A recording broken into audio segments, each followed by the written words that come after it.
Hi friends, welcome to my YouTube channel. Friends అందరికీ నమస్తే. ఐపీఎల్లో royal Challengers Bengaluru, Mumbai Indians తమ స్థాయికి తగ్గ ఆట తీరుతో హవా అనిపించాయి. కానీ 5 సార్లు ఛాంపియన్గా నిలిచిన చెన్నై సూపర్ కింగ్స్ మాత్రం అత్యంత పేలవ ఆట తీరుతో నిరాశపరిచింది. ఏ విభాగంలోనూ ఆకట్టుకోలేకపోయిన సిఎస్కేపై అటు రాజస్థాన్ రాయల్స్ పూర్తి ఆధిపత్యం చూపింది. బౌలర్ల సమిష్టి రాయించిన తోడు విచ్చలవిడిగా వైభవ్ సూర్యవంశీ 17 బంతుల్లో 4 ఫోర్లు 5 సిక్సర్లతో ఎవరిను తుఫాన్ ఇన్నింగ్స్తో చెలరేగాడు. దీంతో సోమవారం జరిగిన ఈ మ్యాచ్లో రియాన్ పరాగ్ సేన 8 వికెట్లతో ఘన విజయం సాధించింది. ముందుగా చెన్నై 19.4 ఓవర్లో 127 పరుగులకు కుప్పకూలింది. ఓవర్టన్ 43, కార్తిక్ శర్మ 18, సర్ఫరాజ్ ఖాన్ 17 మాత్రం రాణించారు. ఆర్చర్, బర్గర్, జడేజాలకు 2 వికెట్లు దక్కాయి. ఛేదనలో రాజస్థాన్ 12.1 ఓవర్లో 2 వికెట్లకు 108 పరుగులు చేసి నెగ్గింది. జైస్వాల్ 38 నాటౌట్, జురేల్ 18, పరాగ్ 14 నాటౌట్ ఆకట్టుకున్నారు. 2 వికెట్లు లభించాయి. ప్లేయర్ ఆఫ్ ది మ్యాచ్గా బర్గర్ నిలిచాడు. ఆరంభం నుంచే బాదుడు. చెన్నై బ్యాటర్లు కష్టాలు పడిన చోట 15 ఏళ్ల టీనేజర్ వైభవ్ విధ్వంసకర ఆట తీరును ప్రదర్శించాడు. దీంతో రాజస్థాన్ చెందిన తుఫాన్ వేగంతో ఆరంభించింది. ఎదుర్కొన్న తొలి బంతికే క్యాచ్ అవుట్ నుంచి తప్పించుకున్న వైభవ్ బౌలర్ ఎవరైనా ఎడాపెడా షాట్ల బాధేస్తూ హోరెత్తించాడు. మరో ఓపెనర్ జైస్వాల్ ఆచితూచి ఆడిన వైభవ్ మాత్రం ఆకాశమే అద్దుగా చెలరేగాడు. తొలి ఓవర్లో 4.6 రాబట్టిన అతను 5వ ఓవర్లో 4, 6 బాదాడు. ఇక నూర్ అహ్మద్ ఓవర్లో 2 సిక్సర్లు 15 బంతుల్లోనే 50 పూర్తి చేశాడు. ఈ దూకుడు కారణంగా జట్టు పవర్ ప్లేలో 74 పరుగులు సాధించడంతో ఫలితం ఖరారైపోయింది.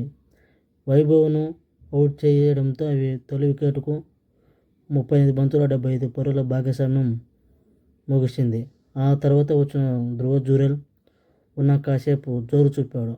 అతనిని కూడా అంశాలు అవుట్ చేశాక జైస్వాల్, కెప్టెన్ పరాగ్ ఎలాంటి ఇబ్బంది లేకుండా మరో 47 బంతులుండగానే మ్యాచ్ను ముగించారు.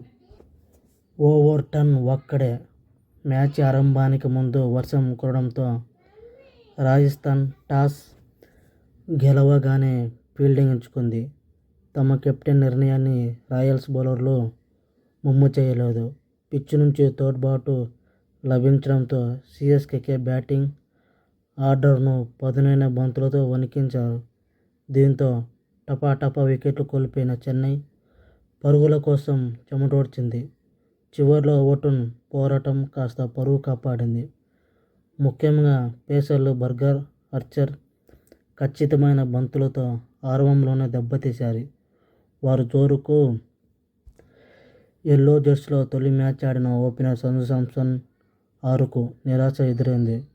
2వ ఓవర్లోనూ సంజు శాంసన్ను బర్గర్ బౌల్డ్ చేయగా తర్వాత ఓవర్లోనే కెప్టెన్ రుతురాజ్ను 6ను ఆర్చర్ క్లీన్ బౌల్డ్ చేశాడు. ఇక ఆయుష్ మాత్రే 0 షాట్ చకచకా పిలియంకు చేరడంతో పవర్ ప్లేల జట్టు 4 వికెట్లు కోల్పోయింది. ఈ దశలో సర్ఫరాజ్, కార్తిక్ ఇన్నింగ్స్ను చక్కదిద్దే ప్రయత్నం చేశారు.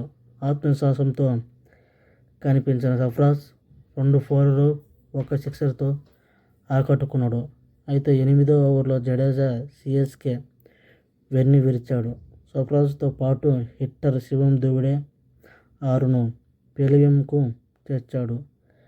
కాసేపటికి కుదురుకున్న కార్తిక్ను పేసర్ బిషెస్ ఎల్బీగా అవుట్ చేయడంతో 74 పరుగుల 7 వికెట్ల స్కోరుతో చెన్నై కష్టాల్లో పడింది.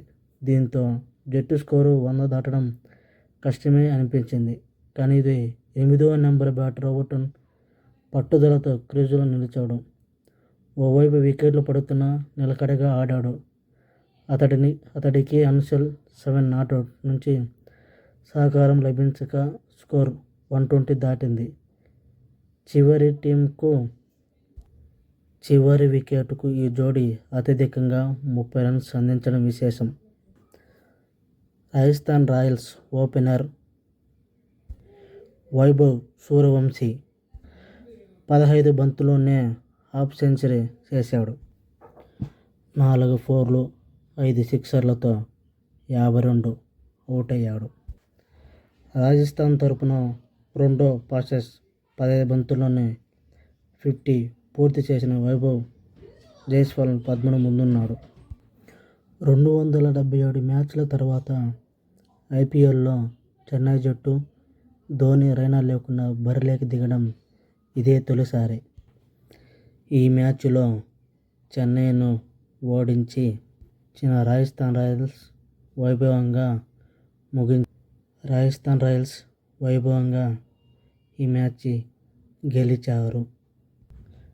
Congratulations Rajasthan Royals.